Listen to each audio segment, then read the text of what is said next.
Lesson 5.2 of solving systems of two equations. Now these are going to be two linear equations. So there are two methods that we use primarily. One is solving by substitution and one is solving by elimination.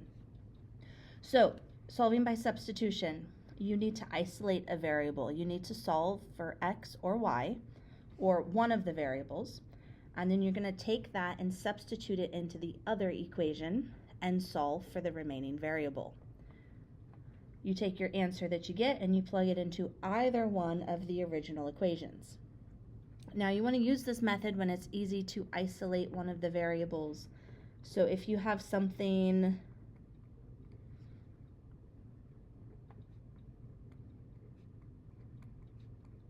like this, for example, we won't solve it all the way out, but I want to show you the first step. So this first equation is already solved for y. Y is already by itself. This is a good candidate for substitution. So y is equal to this amount right here, which means 2x plus 1 we can plug in and exchange it for the y down here because they're the same quantity. So it's 3x plus 4, don't forget your parenthesis, 2x plus 1 equals 10. Now this is an equation with one variable and you can solve it for x. Once you know x, you plug it back in and you can solve for y in either of the two equations. Solving by elimination. This is where you line up the equations vertically to eliminate a variable. So you may need to multiply one or both equations by a number to create opposite coefficients, and then you add the equations going down, and it should eliminate one of the variables. So for example, if you had two equations, 3x plus 2y equals 10, 5x minus 2y equals 6. Usually you do this in the standard general form, but you see the 2y and the negative 2y, those are opposites. So I do a nice little plus sign, and the line here, 3x plus 5x is 8x. Positive 2y plus negative 2y, these cancel each other out. So you're left with 8x equals 16, and you can solve for x from there. You can also eliminate the x variable and solve for y. Once you know what x is, you can go back, plug it in to either of these equations to solve for y. Now there is a third method, and we're going to do that in example 1, and that is solving by graphing. So what we're going to do, we are going to solve by graphing and then check the solution. First step, we need a graph. So the first equation, a lot of times here I like to use different colors when I graph these. And the reason for that is that I can help keep track easier of which equation is which. So I'm looking for a couple of different colors here. We'll see what we can do. Okay, let's see if this blue works. Y-intercept of 2. Slope of negative 1 over 2, which means you go down 1, right 2. Now if you're solving by graphing this equation here, you're going to want to put as many points on the graph paper as you can because accuracy is important. So we get our line like this. Now let's do another one. This one in red, purple.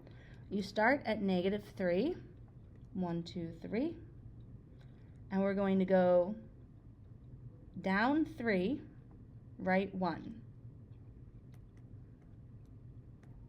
Okay. Well, I ran out of graph paper, so I'm forced to go in the opposite direction. And you see right here, there was a blue dot, and then I put the pink dot on top of it. I'm going to call this a double dot. That dot right there was drawn by both graphs. So when I connect my dots, this one right here is on both graphs. That means that that point right there at -2, 3 is the answer. You're looking for one that has a double dot, that is dotted a point for both lines. Now, the nice thing about algebra here is that we can check our answer every single time, almost every single time. So we can go back in and we can plug in these numbers to this equation and see if it's true. So let's see here. -1/2 times -2 plus 2. When I plug x in and I plug y in, is this a true statement? -1/2 times -2, that's +1. Is that true? Is 3 equal to 1 plus 2? Good. Yep, it's true. Just because it's true for one does not mean it's true for both. We got to check both of them. Plug the points in here. 3 equals -3 times -2 minus 3. Took the x and plugged it in. This is 6 minus 3. Is 3 equal to 6 minus 3? Yep, that's true also. Which means we have solved by graphing.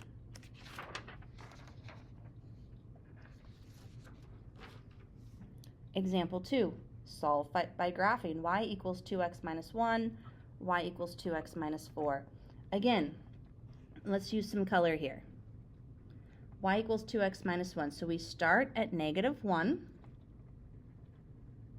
and we have a slope of 2. So that means up 2, right 1. Up 2, right 1. And then the opposite direction, the more points, the better when it comes to solving by graphing. There we go. Now we do this one. 2x minus 4. Y-intercept is -4, so we start at -4. Slope is 2. That means up 2 over 1. So up 2 over 1, up 2 over 1, up 2 over 1. And we get our line. We are looking for the spot where there is a double dot, where there are 2 points that we just drew. And these lines don't cross. They are in fact parallel. So what that means is that there's no solution. No solution. Please use that language. Don't say can't solve. If you say can't solve, I'm going to think that you meant that you didn't know how to solve it. The answer is no solution. Now we could have seen that from the very beginning though, because those slopes right there are both 2. And because the slopes are 2, the lines are parallel, which means they will not cross. If the lines were the same line twice, if you graphed them and you graphed a line like this, and then your second line was the same line again, that means there are infinite solutions. There is not a unique solution. There is a solution, but it's all of the points on the line. All right, example 3, solve using substitution. On your exam, you are going to be expected to know how to do substitution and elimination both. So there will likely be a problem that says solve using substitution and one that says solve using elimination. There will probably be a third question that says solve, and that's when you get to choose which method you use. Here though, it says substitution. So first thing we need to do is get one of the variables by itself. Doesn't matter which one, but hey look, y is already by itself, and y is equal to 2x. That means that anywhere there's a y, we can put a 2x instead. And we're going to do that right down here in the second equation. So instead of 7x minus y, we're going to put 7x minus 2x. We're going to substitute it in. Then we solve. So 7x minus 2x is 5x. Divide both sides by 5. X equals 3. Now we still need to find y, and we can plug 3 in for x here or in for x here. That's your choice, which one. I recommend, though, that we use the top one because it's going to be a little bit less work. Y equals 2 times x. So that means y equals 2 times, substitute the 3 in, 2 times 3, which is 6. So we have a couple of choices. We could say x equals 3, y equals 6. That's acceptable. We could also say the point 36. All right, for the second equation here, we need to solve one of these for a variable, x or y. And you have options. We could solve for any of these. All right, there are 4 variables. You can solve for any 4. I personally recommend that you try to pick one that already has a coefficient of 1 or negative 1. So a coefficient is the number in front of the variable, like 6, 8, 2. This y is negative y. That's going to allow us potentially to avoid fractions or decimals. So I want to solve this equation for y. And we could subtract the 2x. I am instead going to add the y. And this is a personal preference. But I don't like negative coefficients, and I don't like dividing by negative 1. It's totally fine. You can do it. I like this, though, because it immediately eliminates the negative sign just for a moment. And then I can subtract the 3 from both sides. Y equals 2x minus 3. Now, that 2x minus 3 is equal to y, which means we can substitute it in, plug it in, for any y in this top equation. When you substitute, you have to substitute it into the other equation. You have to use both equations. So we're going to take that, and we're going to substitute it in right there for the y.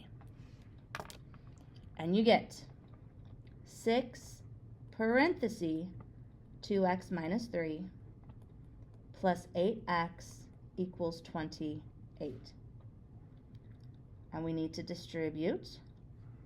6 times 2x is 12x. 6 times negative 3 is minus 18. Plus 8x equals 28.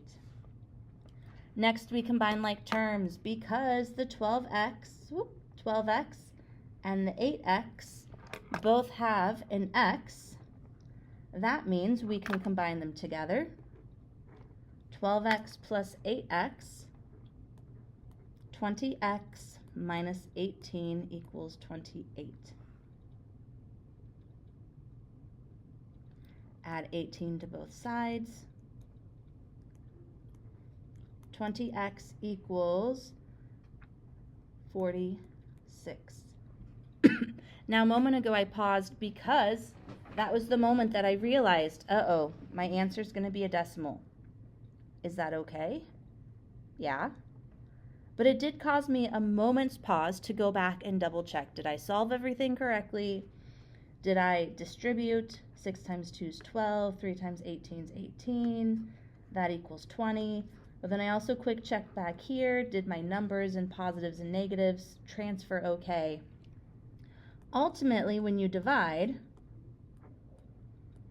46 over 20, which is 4.6 divided by 2, move the decimal over each time. 4.6 divided by 2, 2.3. X is 2.3. Now I can go back in and plug that in, and I can plug it into any of these equations. I have already used both equations. I used the second one first, and then I plugged it into the first equation. I've used both. So I can use any of the equations I want, and I pick that one. Do you see why I pick it? I pick that one because it's already solved for y. It's going to be the fastest method for finding x. Plug in 2.3 for your x. 2 times 2.3 minus 3.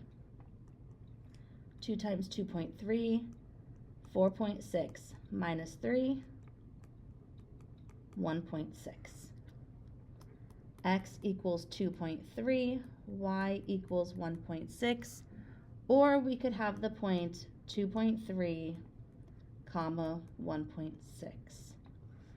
Decimals are okay, fractions are okay, whichever is easiest for you, but you will have answers with decimals. All right, example 4. Solve using elimination.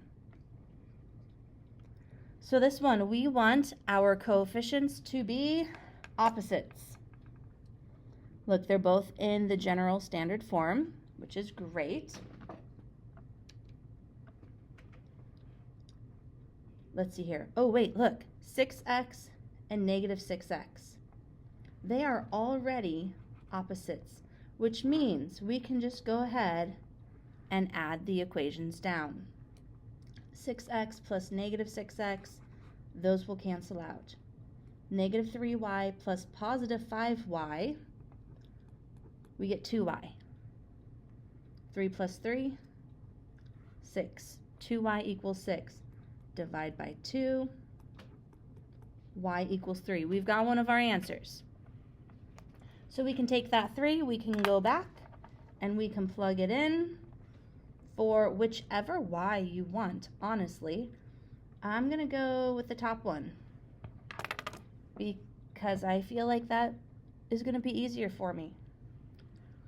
6x minus 3 times 3 equals 3.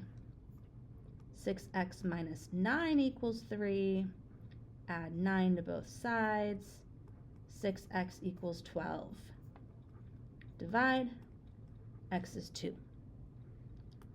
So again, you could write your answer as x equals 2, y equals 3, or you could put the point 2, 3. Here, 7x plus 15y equals 32, and x minus 3y equals 20. So we're looking for opposite coefficients, and right now, 7 and 1 are not the same number. Positive 15, negative 3, those are not the same. So we're going to have to work in order to get opposite coefficients.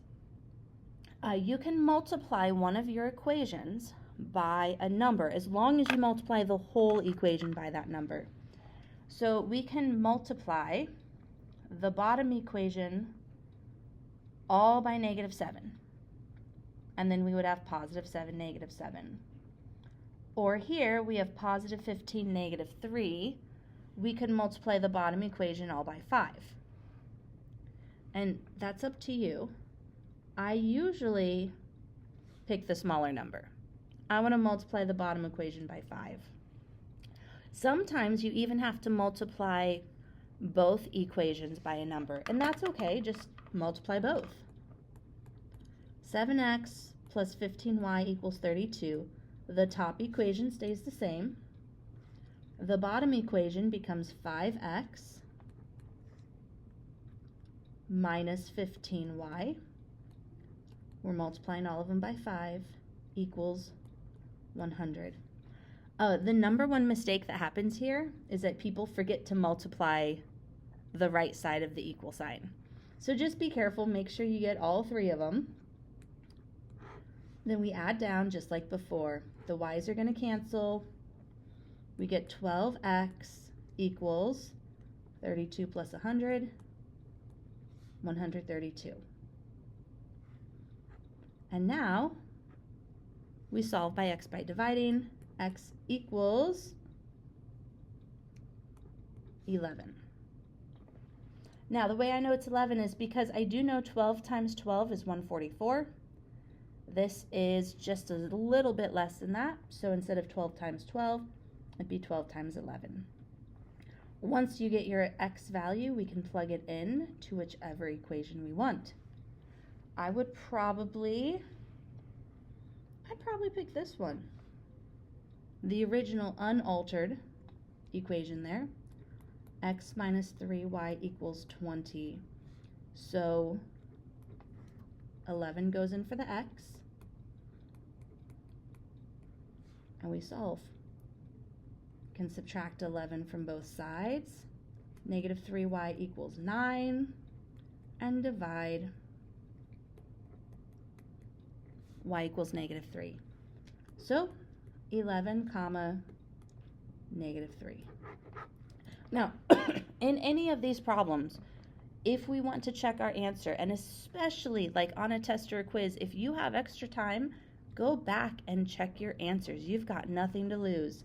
You could take these numbers and plug them in for x and y and verify. Make sure that you get 32 and 20 as your answers.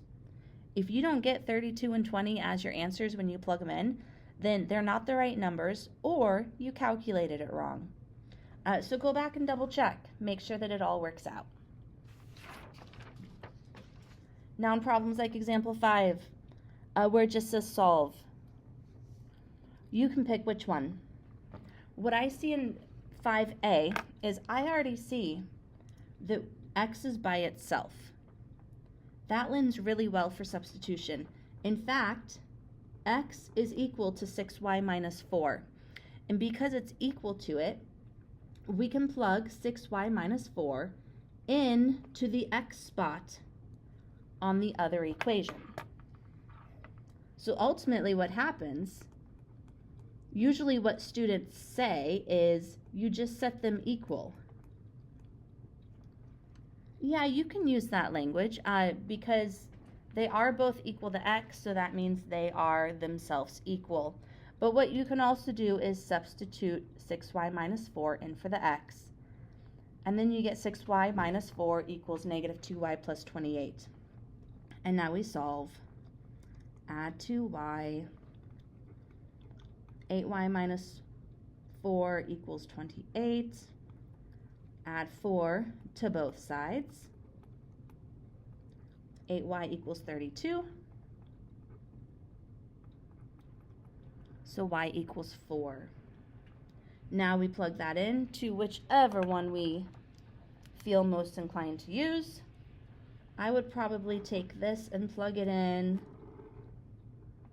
I kind of like the top equation better, so I would probably plug it in there.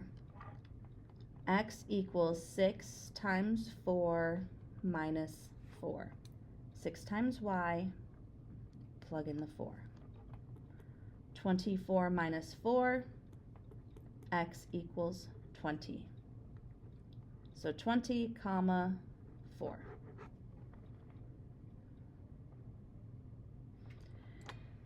(5b). We could use substitution and solve for y and substitute it in. That's absolutely fine.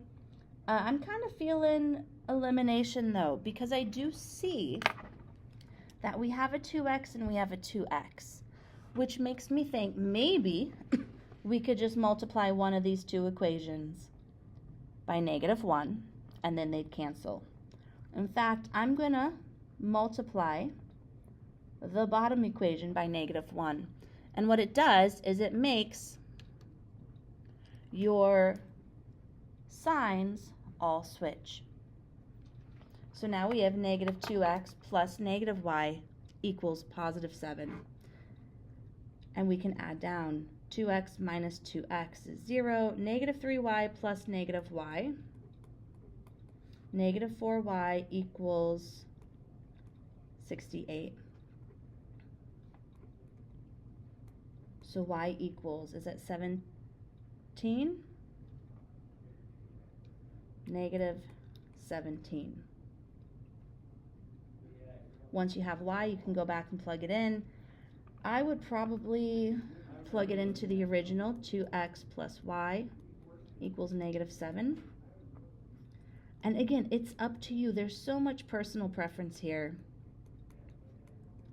When I plug it in as 2x minus 17 equals -7, add 17, 2x equals 10. That's nice. Divide, x equals 5. So the ordered pair is 5, -17. Please make sure that if you write it as an ordered pair, that you get your x and y in the correct spot. Sometimes we get to the end and we put our first number first and our second number second, and we don't really pay attention to which one they actually are. Okay, now we are going to have more story problems. Your school sold 456 tickets for a high school play and earned $1,131. An adult ticket cost $3.50 and a student ticket cost $1. How many of each ticket were sold? We may just set these up today and solve them on our own. We will see.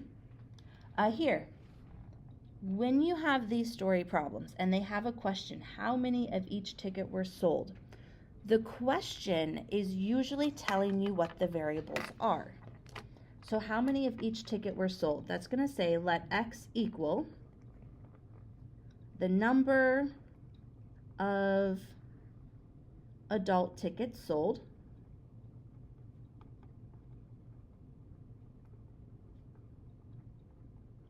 and y equal the number of student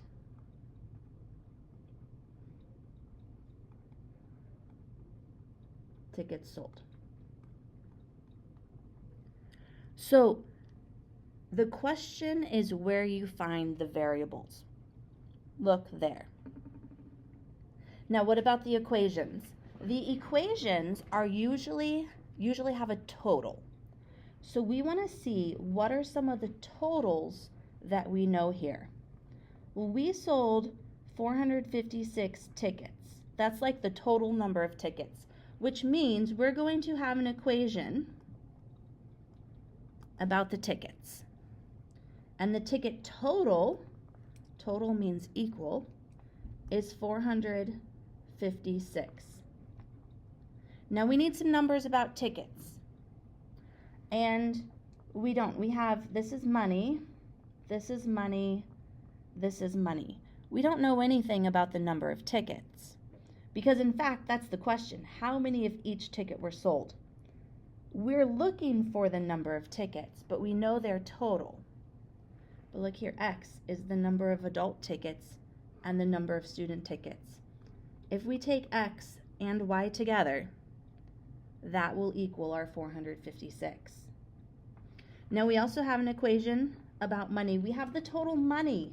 They earned a total of $1,131. Adult tickets are $3.50.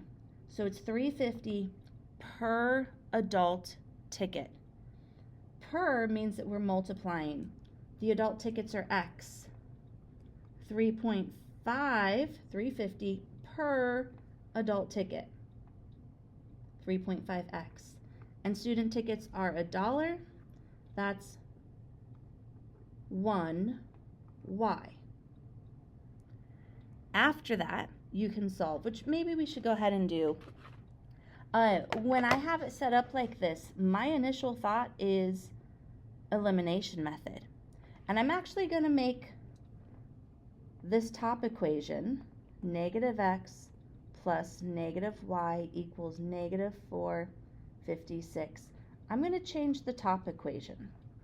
And the reason for that is that I'd like to keep this 3.5 positive and the 1,131. Those are the biggest, grossest numbers. I'd rather keep those positive instead of negative. So if I take this top equation, multiply it by -1, I get this. And then we can add those two equations down. You get 2.5x, 3.5 minus 1. The y's cancel, And then we need 1,131 minus 456, which is 675. All right, divide both by 2.5. 675 divided by 2.5. Okay, well, I don't know that off the top of my head. We could change it into a fraction. We could also move the decimal over and do 6,750 divided by 25. And you get 270. And I checked 270 adult tickets. That seems reasonable. If there are 270 adult tickets,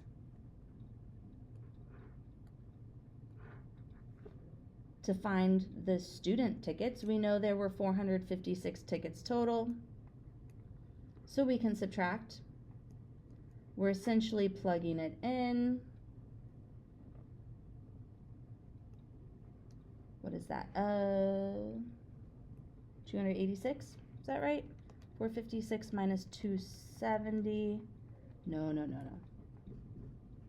216? 271. Oh my goodness. 186. Okay, so 186 student tickets. All right, let's look at example 7. Suppose Kathy's Cupcakes shop decides to make small and large cupcakes. Each large cupcake uses 4 ounces flour, 2 ounces sugar, while small cupcake uses 1 ounce of flour and 1 ounce of sugar. Suppose there are 300 ounces of flour available each day and 160 ounces of sugar. How many of each size should Kathy bake each day to use up the flour and sugar? So again, the question is where you find your variables. How many of each size? So let x equal the number of, what are we making? Small cupcakes. And y is the number of large cupcakes.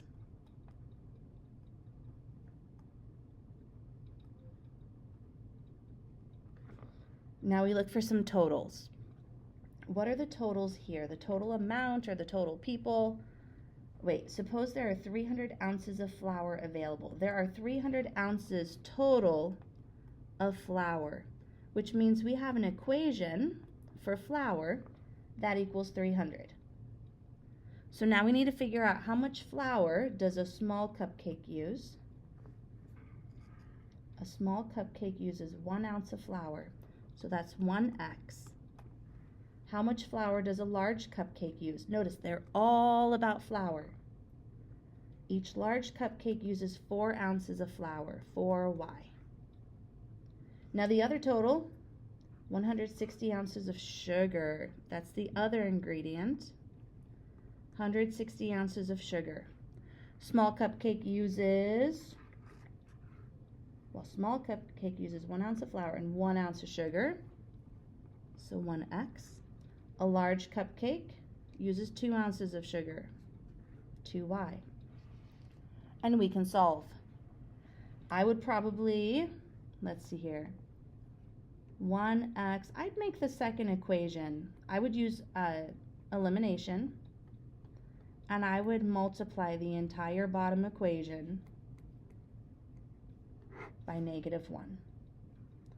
Add down, the x's go away, you get 2y equals 140.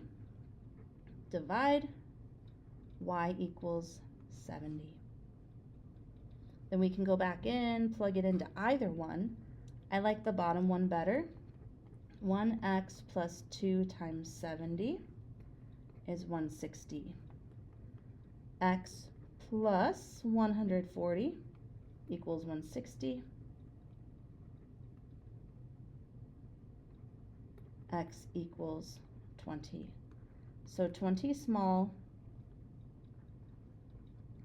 70 large. Be sure to answer the question when you're done. Don't just tell me X and Y, but actually answer the question.